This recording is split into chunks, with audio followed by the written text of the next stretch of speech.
ही गोष्ट आहे एका म्हातारीची. एका गावात एक म्हातारी राहत होती. तिला एक मुलगी होती. त्या मुलीचे लग्न झाले होते आणि ती दुसऱ्या गावात दिली होती. ती म्हातारी फार अशक्त होती. तिला काही दिवस आरामासाठी आपल्या लेकीकडे जायचे होते. आपल्या लेकीशी भेट घेण्यासाठी तिला जंगलातून जायचे होते. ती हळूहळू काठी टेकत टेकत आपल्या लेकीला भेटायला निघाली. वाटेत जंगलात शिरतातच तिला एक अस्वल भेटले. त्या अस्वलाने तिच्यावर हल्ला करण्याचा प्रयत्न केला तर तिने त्या अस्वलाला थांबवले आणि म्हणाली की थांब.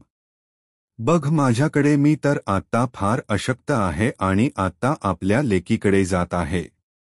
काही दिवस तिथेच राहीन, भरपूर खाईन, धडधाकट होईन, मग परत येताना तू मला खा, जेणेकरून तुझे पोट तरी भरेल. अस्वलाला तिचे म्हणणे पटले. तिने त्या म्हातारीला सोडले. काठी टेकत टेकत ती म्हातारी पुढे निघाली. तेवढ्यात बघते तर काय, अरे देवा, तिचा समोर एक सिंह उभा आणि तो म्हातारीला खाणार. तेवढ्यात ती म्हातारी त्याला म्हणे की अरे मला बघ, मी किती अशक्त आहे. मी आपल्या लेकीकडे जात आहे, तिथे भरपूर खाईन, लठ्ठ होईन, मग तू मला खा, म्हणजे तुझे पोट तरी भरेल. सिंहाला तिचे म्हणणे पटले आणि त्याने म्हातारीला जाऊ दिले. ती आपल्या लेकीच्या घरी सुखरूप पोहोचली.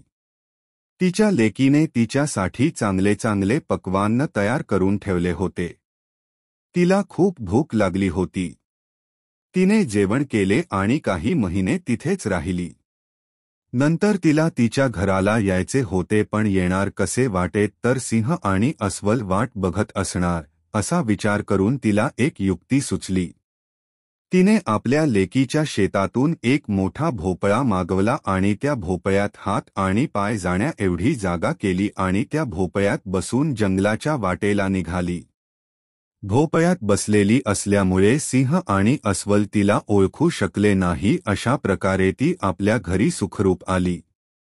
अखेर तिच्या युक्तीनेच तिचे प्राण वाचवले आणि सिंह आणि अस्वल तिची वाट बघत राहिले.